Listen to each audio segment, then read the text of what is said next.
അമയ് ഖുറേസിയ, ജലജ് സക്സേന, ആദിത്യ സർവാതെ ഈ 3 പേരുകളും കേരള ക്രിക്കറ്റിന്റെ ചരിത്രത്തിൽ സുവർണ്ണ ലിപികളിൽ രേഖപ്പെടുത്തും. കേരളത്തിന് ആദ്യ രഞ്ജി ട്രോഫി ഫൈനൽ സമ്മാനിച്ചവരിൽ മലയാളികളല്ലാത്ത ഇവരുടെ പങ്ക് അതിനിർണായകമായിരുന്നു.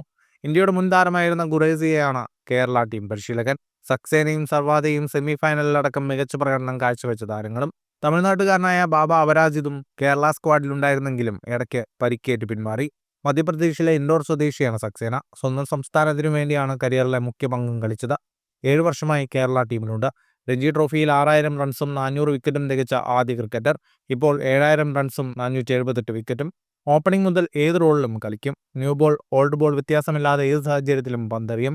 കരിയറിൽ 10 വട്ടം 10 വിക്കറ്റ് നേട്ടം, 17 സെഞ്ചുറികളും. വിദർഭയിൽ നിന്നാണ് സർവാതെ കേരളത്തിനൊപ്പം ചേരുന്നത്. ഇടങ്കയൻ സ്പിന്നറും ലോവർ ഓർഡർ ബാറ്ററുമാണ്. 68 ഫസ്റ്റ് ക്ലാസ് മത്സരങ്ങളിൽ നിന്ന് 2000-ലധികം റൺസും 300-ലധികം വിക്കറ്റും നേടിയിട്ടുണ്ട്. ഇതിൽ 2 സെഞ്ചുറിയും 12 അർദ്ധ സെഞ്ചുറികളും 3 10 വിക്കറ്റ് നേട്ടങ്ങളും 21 5 വിക്കറ്റ് നേട്ടങ്ങളും ഉൾപ്പെടും. ഫൈനലിൽ സ്വന്തം ടീമായ വിദർഭയ്ക്കെതിരെ മാറ്റുരയ്ക്കാൻ സർവാതെ ഇറങ്ങുന്നതും കൗതുകം. കൂടുതൽ ക്രിക്കറ്റ് വാർത്തകൾക്കായി ചാനൽ സബ്സ്ക്രൈബ് ചെയ്യൂ.